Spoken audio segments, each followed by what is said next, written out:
দুই উপদেষ্টা পদত্যাগের পর ফাঁকা মন্ত্রণালয়গুলোর দায়িত্ব প্রধান উপদেষ্টা চূড়ান্ত করবেন। আজ উপদেষ্টা পরিষদের বৈঠকে তাদের বিদায় জানানো হয়েছে, জানিয়েছেন বন ও পরিবেশ উপদেষ্টা সৈয়দা রিজওয়ানা হাসান। জানান, কিছু কিছু গণতান্ত্রিক চর্চা বিকাশের ক্ষেত্রে অন্তর্বর্তী সরকার যথেষ্ট সংস্কার আনতে পেরেছে। সকল জল্পনা কল্পনার অবসান ঘটিয়ে গতকাল অন্তর্বর্তী সরকারের উপদেষ্টার পদ থেকে পদত্যাগ করেন আসিফ মাহমুদ সজীব ভূঁইয়া ও মাহফুজ আলম।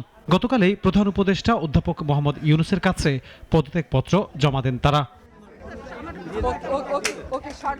তবে ত্রয়োদশ জাতীয় সংসদ নির্বাচন ও গণভোটের তফসিল ঘোষণার পরেই তাদের পদত্যাগ কার্যকরের কথা জানিয়েছেন পরিবেশ, বন ও জলবায়ু পরিবর্তন মন্ত্রণালয়ের উপদেষ্টা সৈয়দা রিজওয়ানা হাসান। সচিবালয়ে সাংবাদিকদের মুখোমুখি হয়ে তিনি আরও জানান, পদত্যাগের পর ফাঁকা হয়ে যাওয়া মন্ত্রণালয়গুলোতে কাদের দায়িত্ব দেওয়া হবে সেটি প্রধান উপদেষ্টা চূড়ান্ত করবেন।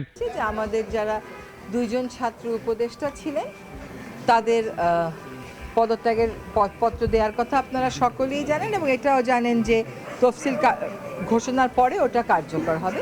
এক প্রশ্নের জবাবে উপদেষ্টা বলেন, আইনি কাঠামো এবং গণতান্ত্রিক চর্চা বিকাশের ক্ষেত্রে অন্তর্বর্তী সরকার যথেষ্ট সংস্কার আনতে পেরেছে। এই সংস্কারগুলোর ফল কিভাবে হবে, যে আইনগুলো হয়েছে সেগুলোর চর্চা কখন হবে কিংবা কতটা জোরালো হবে তার উপর নির্ভর করবে সংস্কার কতটা সফল। আমাদের যে সংস্কারের ম্যান্ডেট ছিল, আমি বলবো যে আইনি কাঠামো পরিবর্তনের ক্ষেত্রে কিছু কিছু গণতান্ত্রিক চর্চা বিকাশের ক্ষেত্রে আমরা যথেষ্ট রিফর্ম আনতে পেরেছি। এখন এই রিফর্মগুলো ফল কিভাবে হবে, যে আইনগুলো হলো সেগুলোর চর্চা কখন শুরু হবে, চর্চা কতটুকুন জোরালো হবে, চর্চা কতটুকুন আনহিন্ডার্ড বা চর্চার ক্ষেত্রে আদৌ কতটুকুন বাধাহীনভাবে এই চর্চাগুলো চলতে পারবে, তার উপর নির্ভর করবে রিফর্ম কতটা সফল। অন্তর্বর্তী সরকারের ম্যান্ডেট ছিল সংস্কারগুলো আইনিভাবে প্রাতিষ্ঠানিকভাবে করে দেয়া।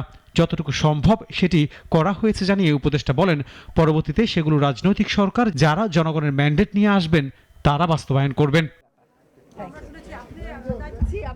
আনোয়ার হোসেন, নাগরিক, ঢাকা।